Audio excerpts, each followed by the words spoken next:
क्या कर रहे हो तुम? हाँ, अरे सर, आप यहाँ कैसे? मैं हूँ यहाँ का मैनेजर। क्या परेशानी है? हाँ, जिस लोन को हमने भर दिया है उसे लेकर इसने जब्ती नोटिस भेजा है। मेरी बेटी जहर पीकर अब भी मौत से लड़ रही है। सर आप मेरे लिए भगवान जैसे हैं, लेकिन मास्टर जी का अगर दिल दुखा तो मैं इन्हें जिंदा गाड़ दूंगा। सर आपको देखकर अभी हम यहाँ से जा रहे हैं। अपना ये चाकू अपने पास रखो। तुम्हें पता है ना कि ये ऑफिस एक मंदिर है। अब यहाँ पर ऐसे गुंडों का आना जाना शुरू हो गया। अगर ऐसा ही चलता रहा तो तुम्हें नौकरी से निकाल दूंगा। तुम्हें क्या हुआ? हाँ, चेहरा देख रहा है। अरे क्या हो गया? अरे वो नाच नाच कर अभी सर पर बैठ गया है। उसने अकेले हमें परेशान किया वो काफी नहीं है, अब और लोगों के साथ परेशान करता है। कुछ करना होगा। ये मामला तो प्री प्लान्ड है, नहीं तो ठीक समय पर वो आदमी यहाँ कैसे पहुँचा? गुंडे लोग भी उससे डरते हैं, उससे भी बड़ा वो डॉन है। ये हमें दिखाया, इसलिए ड्रामा किया। अरे उसके हाथों से मार खाने से पहले कंप्लेन करनी होगी हमें, बस। अरे मैडम, इस तरह कंप्लेंट देने से मैटर और भी ज्यादा बढ़ जाएगा। यही तेरी परेशानी है, ये लड़की स्ट्रांग नहीं है। तुम वहाँ पे कहना कि उसने मुझे पीछे से जकड़ लिया, मुझे डराया धमकाया। ये लिखो यहाँ पे। उस दिन हमेशा की तरह मैं टॉयलेट गई थी। अचानक से पीछे आकर गोविंद सर ने मुझे जकड़ कर पकड़ लिया। छुड़ाकर भागने की जब कोशिश की तो सर ने मुझे छोड़ा नहीं। उसके बाद उस आदमी ने मुझे डराया।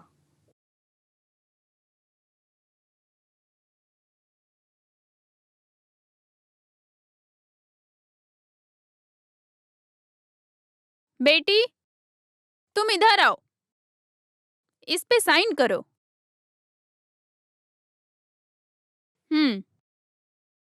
जन्मों जन्म तक गुलाम बनाकर रखने वाले महिलाओं की संगठन शक्ति का बढ़ावा देने के लिए हम आवाज उठाते हैं। आप लोग को सुनाई नहीं देता?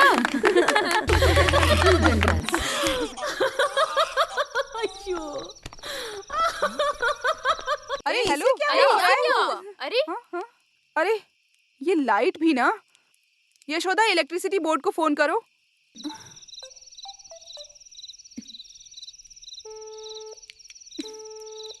अरे उसका फोन तो लग ही नहीं रहा है। ये इन लोगों का हमेशा का नाटक है। अरे सिसिली, कम से कम अपने पति को तो फोन लगाओ। दीदी, तुमको शर्म नहीं आती क्या? मदद के लिए किसी मर्द को बुलाना शर्म की बात है, इतना होने के बाद भी। अरे तकलीफ में अपनी इज्जत भी चली जाए तो भी कोई परवाह नहीं, ऐसी मेरी राय नहीं है। चाहिए, किसी की मदद की जरूरत नहीं है। तुम सब लोग वो सीढ़ी पकड़ कर रखना, फ्यूज लगाने का काम मैं संभाल लूंगी।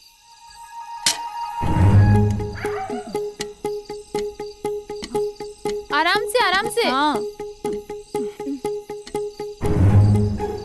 हाँ। आराम से।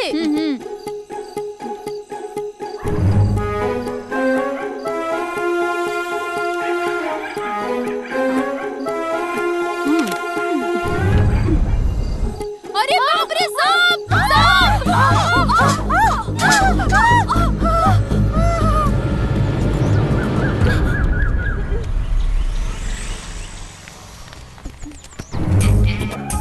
अरे फायर फोर्स आ गया।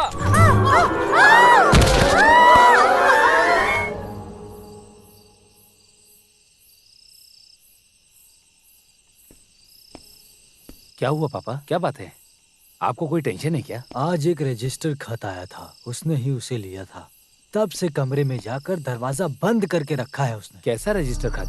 वो इससे पहले तो उसने ऐसा कभी नहीं किया। मैंने कई बार पूछ लिया, कुछ खुलकर बताएगी तब समझ में आएगा ना। क्या हुआ होगा?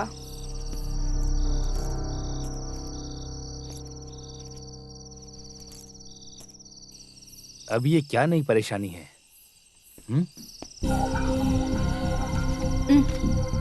ये क्या है?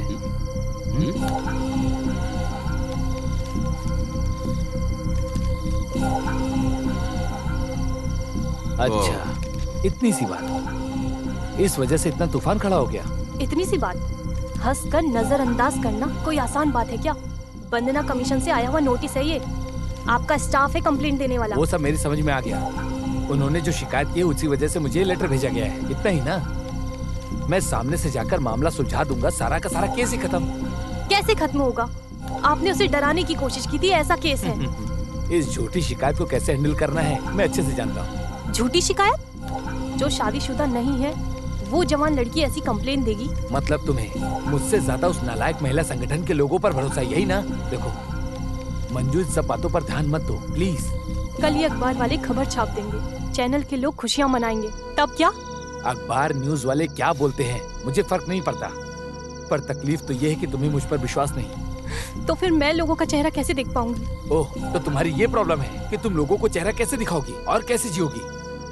इस संकट के घड़ी में खड़े रहने के बजाय तुम सिर्फ और सिर्फ केवल अपने बारे में ही सोच रही हो। देखो मंजू, छुओ मत मुझे।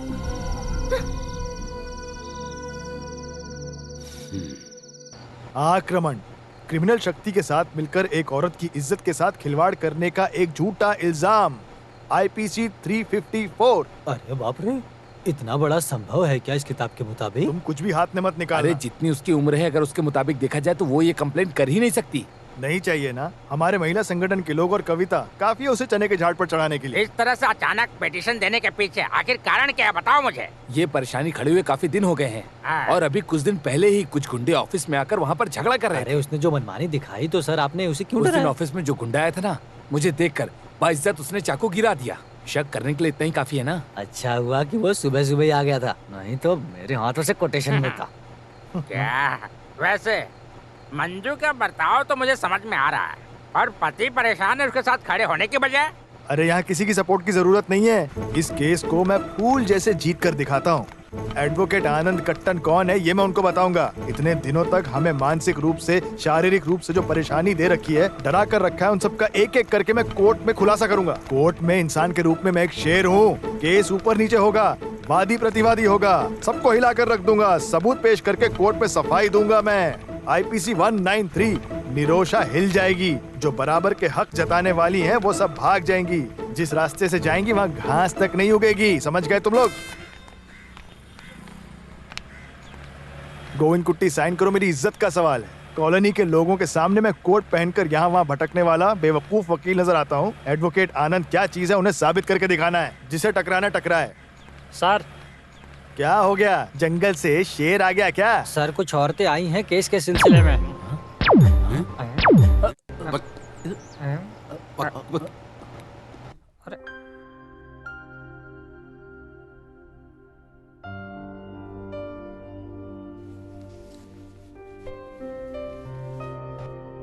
तुम मुझे धोखा दोगे तो मैं जी नहीं पाऊंगी। तुम मुझे धोखा दोगे क्या? हाँ? अरे डोंट बी सिली, तुम ऐसे क्यों बोल रही हो? हाँ? जब भी मैं शादी की बात करती हूँ तुम टाल देते हो। मैं कोई बच्ची नहीं हूँ। यही लड़के और लड़कियों में फर्क होता है।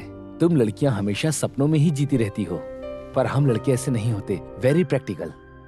तुमसे शादी करके भले ही मैं भूखा रहूं, पर तुम्हारे साथ मैं पूरी जिंदगी रहना चाहता हूँ। मुझे भरोसा है कि हम दोनों एक अच्छी जिंदगी जिएंगे। वेल फ्रेंड महाराज अभी भिखारी बन गया है क्या? हे कम ऑन निरोशा, बिजनेस में बहुत सारा पैसा लगाया है, उसे मैं तुरंत निकाल नहीं सकता हूँ। और मुझे अभी दुबई प्रोजेक्ट में भी 50 लाख रुपए की बहुत जरूरत है। अदरवाइज मैं सब कुछ खो दूंगा, मैं बर्बाद हो जाऊंगा। अच्छा तो ये बात है, इसमें मैं क्या कर सकती हूँ? हर रोज तुम्हारे बैंक में करोड़ों का टर्नओवर होता है ना? उसमें से थोड़ा पैसा निकाल कर मुझे दे दो। तुम्हारा मतलब? मेरा मतलब ये है कि एक छोटा सा एडजस्टमेंट। तुम कैसे भी करके मुझे पैसे दे दो, मैं 2 महीने में लौटा दूंगा। क्या तुम्हें भरोसा नहीं? चुप रहो। It's not as simple as you make it seem. Govind Kutty के बारे में तुम नहीं जानते। क्या वो रोज आकर लॉकर का पैसा थोड़ी ही गिनता होगा? तुम हर रोज की तरह पैसे को वहीं पर रखना, वो आदमी उस पर ध्यान नहीं देगा। फिर भी मेरे जरिए तुम ये सब काम क्यों कर रहे हो? ये सब हम दोनों की खुशी के खातिर है। हम भी ऐसे सपने काफी दिनों से देख रहे हैं कि हम दोनों को एक साथ जीना है। हाँ, मैं तुम्हारे लिए कुछ भी कर सकती हूँ। तुम जैसा चाहोगे मैं वैसा ही करूंगी। I promise to you. अरे बाप रे, ये कोई इंसान है क्या? साथ में काम करने वाली लड़की को डराने का सोचा तो? ये आदमी इतना चीप है, ऐसा हमने सोचा भी नहीं था। अरे मुझे तो ये कोई बड़ा मसला जैसा दिखाई दे नहीं रहा है। मौका मिलने पर हर मर्द यही करता है। मेरी प्यारी मंजू, अपने पति को अपनी जान से ज्यादा प्यार करने वाली मंजू, तुम ये सब कैसे बर्दाश्त करती हो? सही बोला। इस तरह से शांति से बर्ताव करने वाली कोई लड़की अपने कॉलोनी में है क्या? सब कुछ उसके पति के मर्जी के मुताबिक। गोविंद कुट्टी के खिलाफ एक शब्द तक नहीं उठाती। अब हमें ज्यादा बोल के क्या फायदा? अब तो एक बच्चे की माँ है, ये कुछ नहीं कर सकती। अगर मैं इसकी जगह होती तो कब का रिश्ता तोड़ देती। जो होना था वो सब हो गया। मेरी जानकारी के हिसाब से इस परेशानी का हल निकालने का एक ही रास्ता है। तुम मंजू अपने पैर पर खड़ी हो जाओ। जिसने पोस्ट ग्रेजुएशन किया है उस मंजू को काम आसानी से मिल जाएगा। ऐसा नहीं कि मुझे अपने पैरों पे खड़ा नहीं होना। देखो मंजू, अगर हम अपने पैरों पर खड़े हो गए तो हमें किसी से डरने की जरूरत नहीं है। बेशर्मी से इनके सामने हाथ फैलाने की वजह से ये हमारी वैल्यू नहीं करते। आज से मंजू के काम का सिलसिला, हर एक चीज का देखभाल करना, ये सिर्फ तुम्हारी चिंता नहीं है, ये सब हमारा दिया गया वादा है। मंजू, तुम इस मेंबरशिप फॉर्म पे साइन करो। सोचो मत मंजू, सोचो मत, साइन मंजू, करो। साइन करो प्लीज करो, प्लीज करो।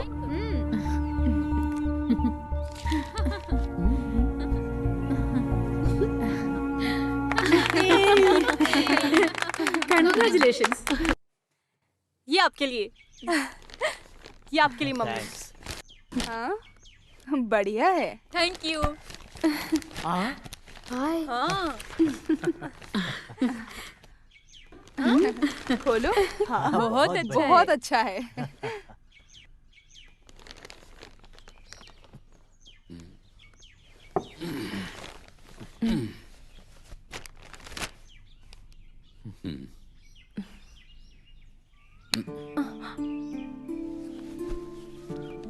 मंजू, तुमने मुझे हरा दिया। मैं पुराने जमाने का इंसान हूँ और मेरी सोच भी पुरानी है, पर तुमने मेरी आंखें खोल दी। अगर देखा जाए तो हम मर्द स्वार्थी होते हैं।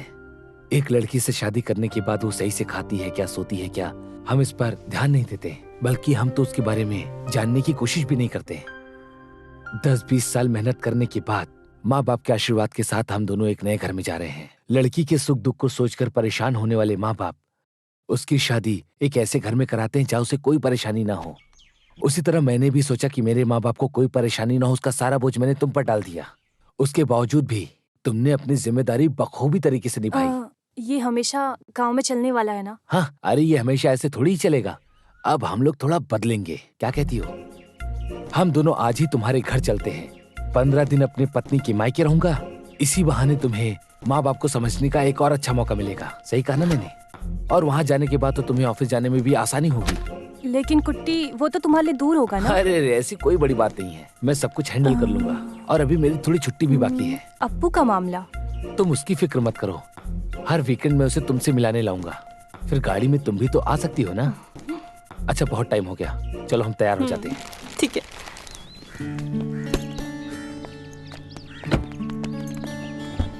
हाँ बाय। हाँ बाय।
ये क्या है? ये क्या कर रहा है?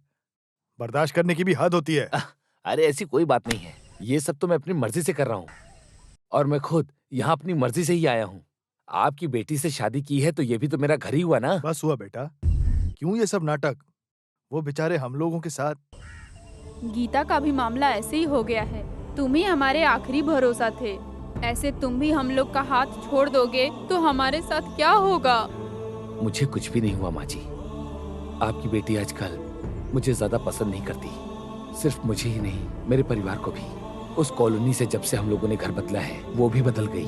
आपने देखा तो उसके कपड़े पहनने का ढंग, उसके चलने का ढंग, और तो और पति के साथ कैसा बर्ताव करती है वो भी देखा। क्योंकि अब वो पुरानी मंजू नहीं है। वहाँ की कुछ औरतों की बातों में आकर वो मुझे अपना पति नहीं कहती क्योंकि उससे शर्म आती है। उसने खुद ही ऐसा कहा।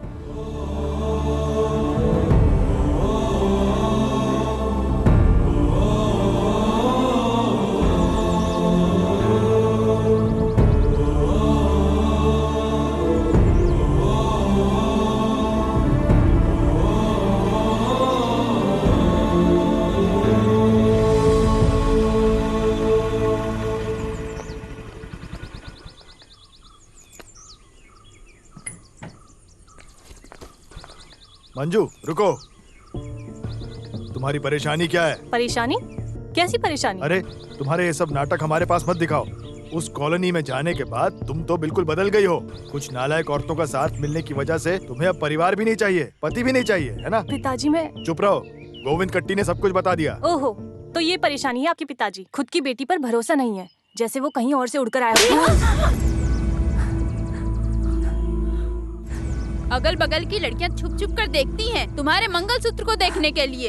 लड़के के ऊपर खुलकर प्यार दिखाने नहीं हो रहा है। कुछ भी अहंकार दिखाएगी और पिताजी इसका साथ देंगे, ये ख्याल इसके दिल के अंदर है। सुनो, शादी होने के बाद लड़की का घर पति का घर होता है। रहने दो, कभी जाने वाली हो। यहाँ रहना तुम्हारा काफी हो चुका है। हाँ,